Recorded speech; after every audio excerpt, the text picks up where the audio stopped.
Hello student, welcome back to HM College Karad. Today we are going to learn subject physics standard 11th 10 number topic electrostatics. Last lecture ला आपण हे पाहिलेलं आहोत की that is Coulomb's law in vector forms, and next point is we have seen in last lecture there is that definition of unit charge and Coulomb's law in vector form. Today we are going to learn the principle of superposition. The principle of superposition. Now see here this diagram here is Q1 charge. That Q1 charge is given in center. Q1 charge center ला दाखवलाय. इथं नंतर कुठले charge दाखवले Q2, Q3, Q4, Q5, F12, F13, F14, F15. Now what is mean by F12, F13, F14 and F15? हे last lecture ला आपण पाहिलेले. How the force exerted on Q1 and Q2 charge. How the force exerted on, if there are 1, 3, the force exerted on which charge on, there is last lecture ला आपण पाहिलेले. आता principle of superposition is a statement पाहूया. The principle of superposition of that is state that the number of the charges, there are different number of the charges. How many number of the charges here is given? If there are number of the charges that Q1, Q2, Q3, Q4 like this are interacting with each other. The number of the charges means if there are Q1 charges also, the number of the charges interacting with each other like this. The interacting with each other म्हणजे ते एकमेकांमध्ये interact झाले. The interacting with each other, the resultant force, we have to find resultant force. म्हणजे जर resultant force find करायचा आपल्याला. The resultant force exerted on the charges. The resultant force that exerted on the charges is given by the vector sum of the charges, the vector sum of forces, not charges, the vector sum of the forces, their individual charges. The vector sum of the forces on their individual charges. The number of the charges. Once again see here, what is the statements of principle of superposition? The number of the charges interacting with each other, Q1, Q2, Q3 like the charges, they interacting with each other such that the resultant force acting on the charges is equal to the vector sum of forces, the vector sum of the forces exerted by individual charges. म्हणजेच काय, हे number of charges एकमेकांमध्ये interact झालेले, आपल्याला त्याचा resultant force find करायचा आहे. तो रिझल्टंट फोर्स कसा असतो, सर्व फोर्सेसची बेरीज, त्या पर्टिक्युलर चार्जेसच्या फोर्सची बेरीज म्हणजेच कुठलं, the principle of superposition. Now see here how to find the, how to prove this the principle of superposition. There are number of the charges Q1, Q2, Q3 dash dash. There are number of the charges is given here. Where the number of the charges kept in mediums A1, A2, A3. The number of the charges interacting with each other. There is Q1, Q2, Q3. These charges kept in medium, kept at a point. Kept at Q1 kept at A1 point, Q2 kept at A2 point, Q3 kept at A3 point, A4, A5. Like these points. Q1, Q2, Q3, dash dash, A1, A2, A3. Here is 5 charges we have to given here. Now the force exerted on each charges. The force exerted on each charges. First force is F12. Vector F12 means last lecture मध्ये आपण पाहिलेले Coulomb's law in vector form. That Coulomb's law in vector form मध्ये पाहिलेले vector F12 म्हणजे काय, vector F12 म्हणजे काय, the force exerted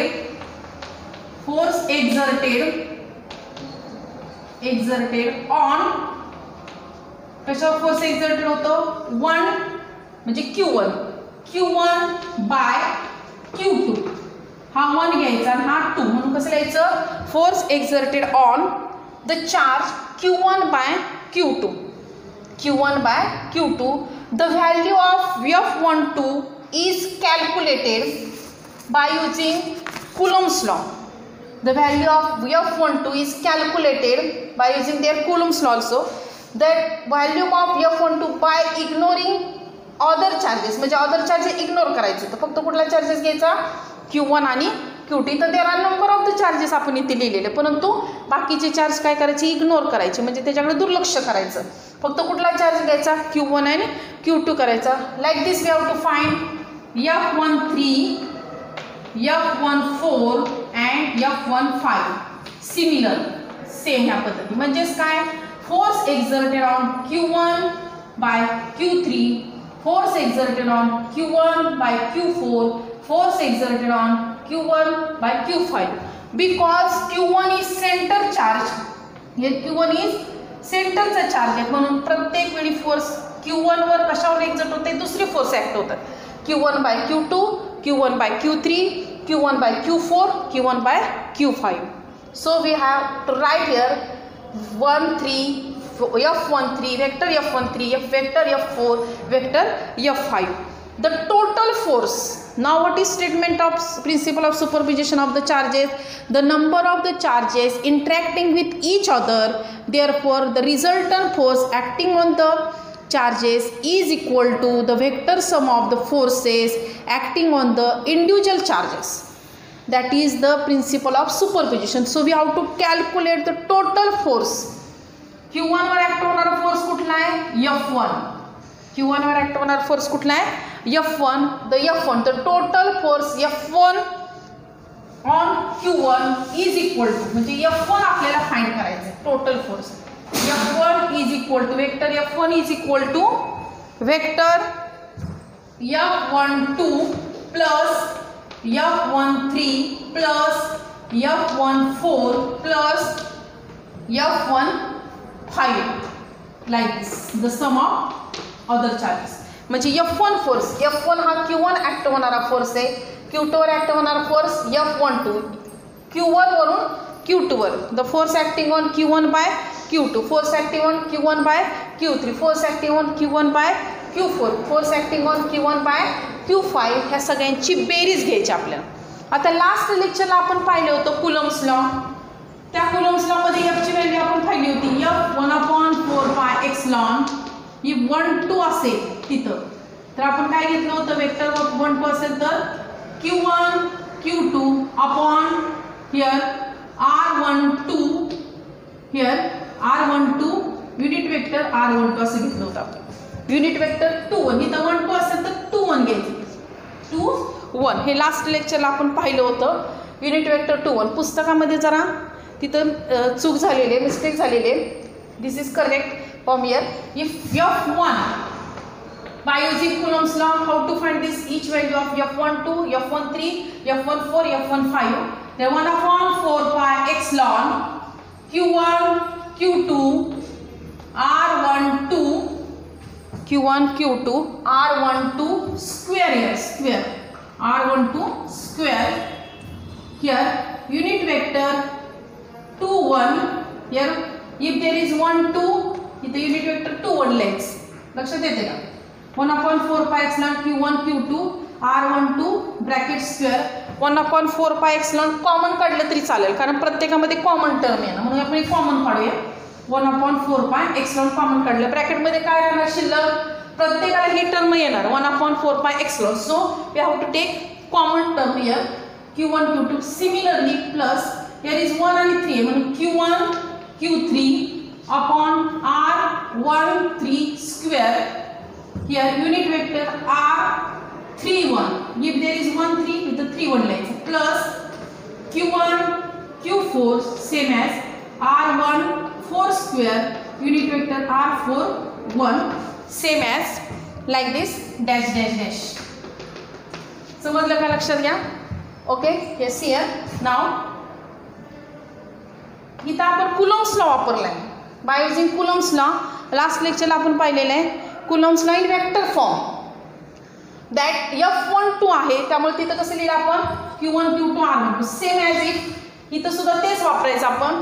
1/4πε common काढलं, काय राहिलं 1 2 आहे, म्हणून Q1 आणि Q2 चार्ज घेतला, तिथंच त्याचा स्क्वेअर घेतला, दोन्ही मधलं distance R12 square, R unit vector R21 plus Q1 Q3 upon R13 square. unit vector r31 plus q1 q4 r14 square unit vector r41 plus dash dash dash. That is the value of f1. Now what is mean by unit vector r21 r31 r41? What is the unit vector r? It is the unit vector along the charge. Which charge is main here?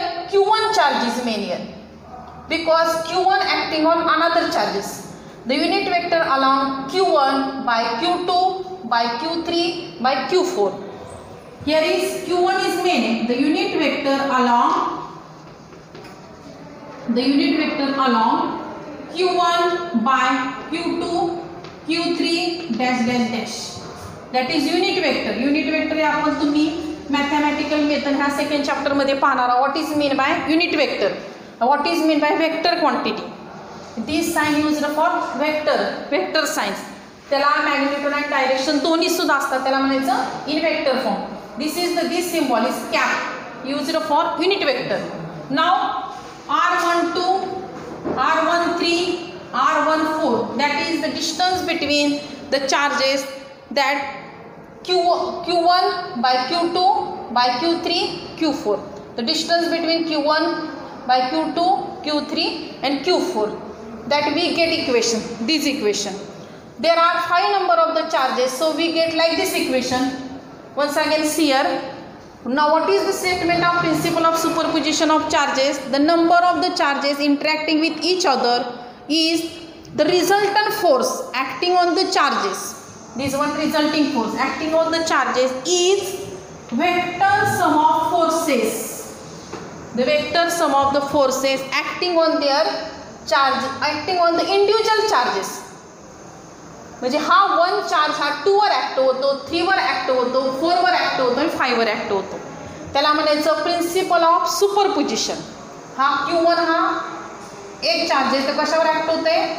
q2 वर act होते, q3 वर act होते, q4 वर act होते आणि q5 वर act होते. If there are n number of the charges, if there are n number of the charges, now we have seen if there are 5 number of the charges, we get like this equation.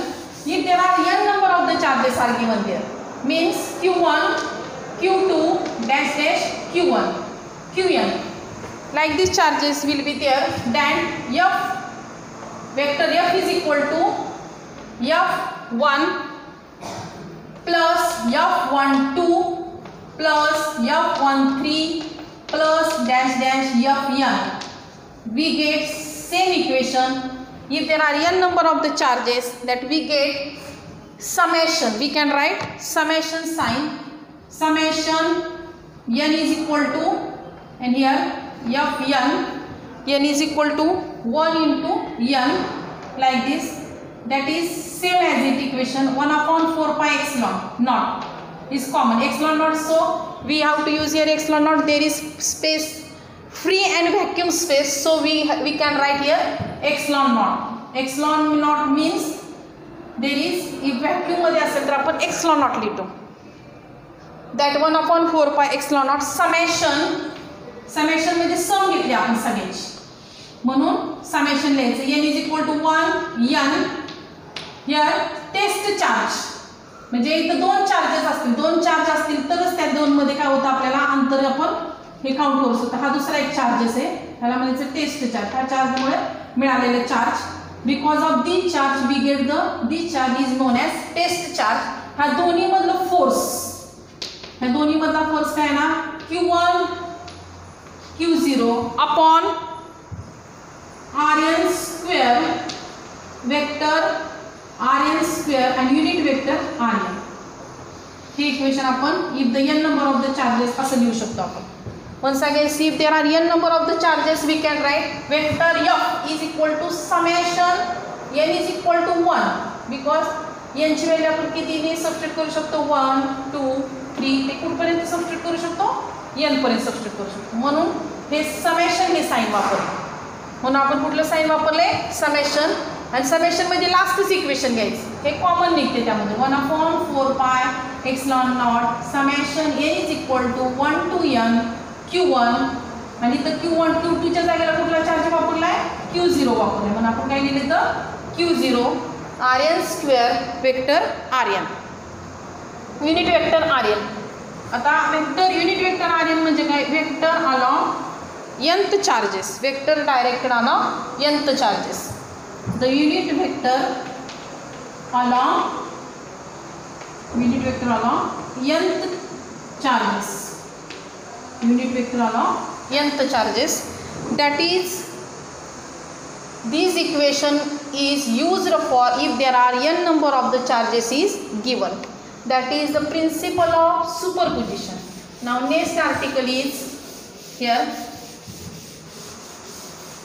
ह्या chapter मधले काही point delete झालेले, फक्त ह्या वर्षासाठी ते point काय मी घेणार नाही आता, फक्त जे पॉईंट्स तुम्हाला आहेत ते पॉईंट्स फक्त घेतले जातील, काही डिलीटेड पॉईंट्स तुम्हाला सांगितले जाईल. आता पुढचं नेक्स्ट पॉईंट आहे इलेक्ट्रिक फील्ड. इलेक्ट्रिक फील्ड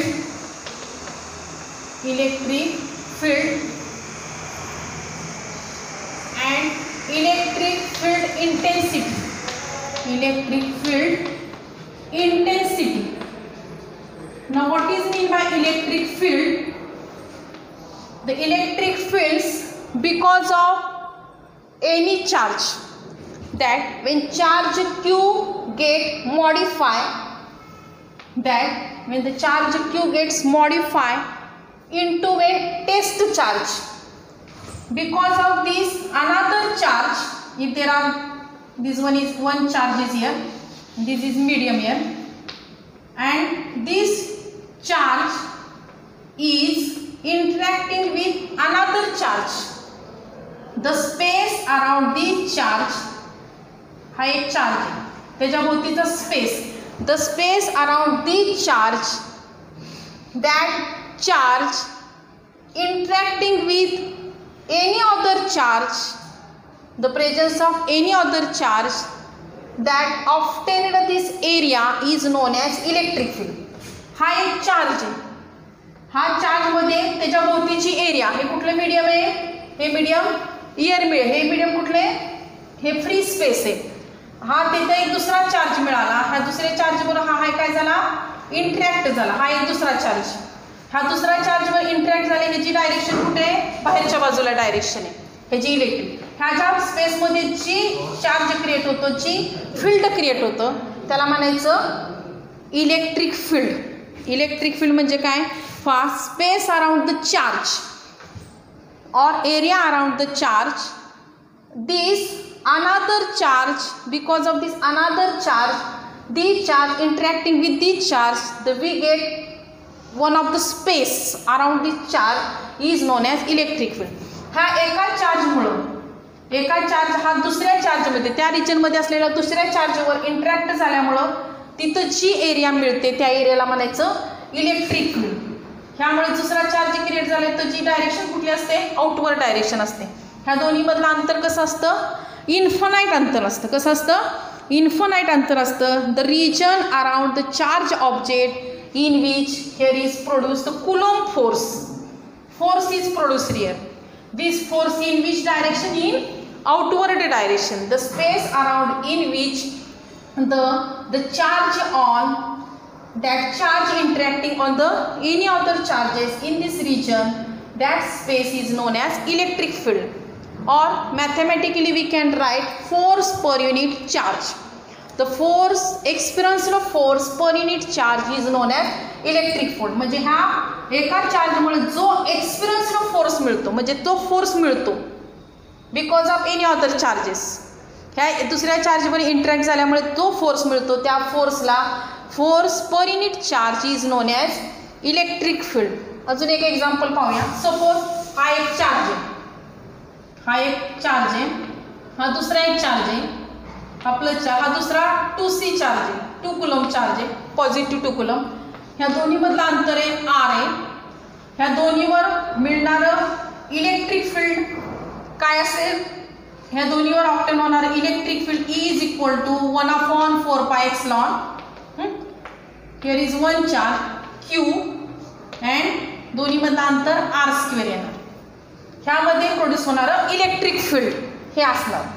हा एक चार्ज आहे, त्याच्यावर त्याच्यापासून क्रिएट झालेला त्याच्यावर ॲक्ट होणारा चार्ज कुठला 2 कुलॉम असेल. ह्यामधलं इलेक्ट्रिक फील्ड हे आहे. मग आता फोर्स काय असेल, the Coulomb force acting on this charge. Now here 1/4πε here Q1 घ्या, इथं Q1 घ्या, इथं Q1 घेतलं, Q1 R² आणि हा दुसरा charge into 2C. Same as ह्या Q1 वर ॲक्ट झालेल्याचं इलेक्ट्रिक फील्ड हे मिळालं. The space around in which the space around the charge that the charge interacting with any other charge that is known as electric field.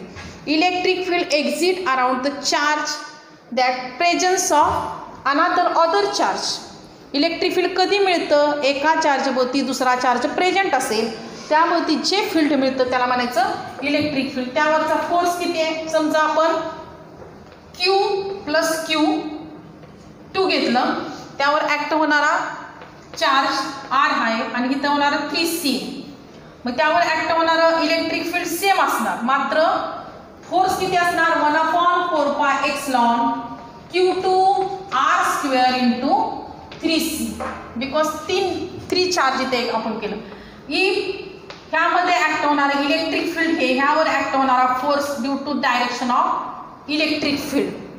If there are positive charge is direction of electric field. If there are negative charge this force is directed in oppositely direction. जर positive असेल तर ते experience फोर्सच्या डायरेक्शने जातं, negative असेल तर experience फोर्सच्या विरुद्ध दिशेने जातं. निगेटिव्ह असेल तर एक्सपिरियन्स फोर्सच्या काय जातो, विरुद्ध दिशेने जातं. त्यालाच काय म्हणायचं आपण इलेक्ट्रिक फील्ड. ह्या इलेक्ट्रिक फील्डची ही क्वांटिटी मात्र सारखी आहे. इलेक्ट्रिक फील्डची ही क्वांटिटी मात्र कशी आहे, सारखी आहे. आता what is mean by electric field intensity. आता electric field is one types of force per unit charge. Now what is mean by electric field. Electric field is electrical and force both are vector quantity. Now what is mean by electric field intensity. If there is one charge, ह्यावर act होणारा दुसरा charge, ह्या दोन्ही मधला अंतर, हा दुसरा charge घेतला R. हा चार्ज कसा आहे, पॉझिटिव्ह चार्ज. हा कसा आहे, पॉझिटिव्ह स्टेज्ड चार्ज आहे. ह्या पॉझिटिव्ह स्टेज्ड चार्जमुळे हा Q1 चार्ज आहे, हा कुठला Q0 चार्ज आहे. आता ह्यावर ॲक्ट होणारं इलेक्ट्रिक फील्ड काय आहे, इज इक्वल टू 1/4πε Q/R². ह्यावर ॲक्ट होणारा फोर्स काय आहे 1/4πε ह्या दोन्हींचा गुणाकार Q0/R² unit vector R like this. ह्यावर ॲक्ट होणारा force is due to the direction of electric field, experienced force. हा फोर्स आहे, ह्याच्यावर ॲक्ट होणारी इलेक्ट्रिक फील्ड हे आहे आणि ह्याच्यावर ॲक्ट होणारा फोर्स कुठला आहे, F फोर्स आहे. मग इलेक्ट्रिकल इंटेन्सिटी म्हणजेच काय, ह्याच्यावरून काय मिळते पहा, F vector F. Electrical intensity and electric field both are here. Electric field and electrical intensity both are in vector quantity. Now F vector F is equal to काय मिळतं इथं, हे म्हणजेच काय, समजा आपण F घेतला 1/4πε Q/R² घेतलं हे आणि Q0 हे बाजूला ठेवलं. ह्याचा अर्थ काय, इलेक्ट्रिक फील्ड आणि ह्याचा अर्थ काय Q0. परंतु हा Q0 कसा पाहिजे, युनिट पाहिजे, युनिट पॉझिटिव्ह चार्ज. हा कसा पाहिजे +1C unit positive charge. That electrical intensity म्हणजे काय, force experienced by unit positive charge. Force per unit positive charge. The force experienced by unit positive charge is known as electrical intensity. हा charge कसा पाहिजे, unit positive charge पाहिजे. तो दुसरा charge असून चालणार नाही, तो कुठलाच पाहिजे, फक्त युनिट पॉझिटिव्ह चार्ज पाहिजे. म्हणजे त्याची क्वांटिटी किती पाहिजे, 1C पाहिजे, only 1 coulomb. We get like this. त्यातला फोर्स असा आहे. मग ह्याच्यावरून electric field intensity is equal to काय, F/Q0. Electrical intensity electric field दोन्ही सुद्धा कशा क्वांटिटी आहे, वेक्टर क्वांटिटी आहे. The electric field exit around the charge irrespective of the presence of other charge. The space around the charge which is that presence of other charge is known as electric field or force per unit charge. Electric field intensity means the experienced force per unit charge is known as electric field intensity. Experienced force per unit charge ला आपण काय म्हणतो, electric field intensity म्हणतो. हे मिळालं आपल्याला F/Q0. Both are vector quantity. Now what is the SI unit of there? SI unit तुम्ही पहिल्या चॅप्टर मध्ये पाहिलेले. What is mean by SI and CJ? SI unit काय आहे? फोर्स युनिट काय असतं? द फोर्स युनिट न्यूटन असतं. Charge unit काय असतं? कुलम असतं. न्यूटन पर कुलम हे सायंटिस्टचं नाव आहे, त्यामध्ये कॅपिटल लिहायचं, ते पाहिलेले आपण. न्यूटन पर कुलम और न्यूटन C-1 असं पण लिहू शकतो आपण. त्याचं SI युनिट काय आहे? न्यूटन पर कुलम और न्यूटन C-. आणि पुढच्या आर्टिकलमध्ये पाहणार आहोत त्याचं युनिट अजून एक आहे व्होल्ट पर मीटर असतं. म्हणजे इलेक्ट्रिक फील्डचा अजून एक फॉर्म्युला मिळतो E = V/D. व्हीचं युनिट काय असतं? व्होल्ट. आणि डिस्टन्स युनिट काय असतं? मीटर्स. त्यामुळे हे सुद्धा युनिट आहे. आता लास्ट पॉईंट आपण पाहूया dimension of electric field intensity. That E means electric field intensity upon force per unit charge. Unit charge we have to use here only unit charge. आता डायमेन्शन सुद्धा आपण पहिल्या चॅप्टर मध्ये measurement मध्ये पाहिलेले. फोर्सचं dimension आहे M1 L1 T⁻². हे फोर्सचं dimension आहे. आणि Qचं डायमेन्शन काय? Q म्हणजे I/T. Q म्हणजे काय? I चं युनिट काय? I लिहिलं तरी चालेल किंवा तिथं A लिहिला तरी चालेल. डायमेन्शन विचारलं जातं फिलिंग द ब्लँक्स मध्ये. Vector E = M1 L1 T⁻² upon हे जे I लिहिलं तरी चालेल किंवा A लिहिलं तरी चालेल. I⁻1 T⁻1. आता वेक्टर E = ह्या फॉर्म मध्ये लिहिलं तर चालेल. L1 हा L1 हा M1 हा 1 आहे. हा वर गेल्यानंतर काय होणार? अंशस्थानी गेल्यानंतर मायनस. हे 1 प्लस हे मायनस. -1 आणि -2 -3 आणि I⁻1 और vector E = L1 M1 T⁻³ and A⁻1 is the dimension of electric field intensity. Today we have seen that principle of superposition of charges and what is meant by electric field. Thank you very much.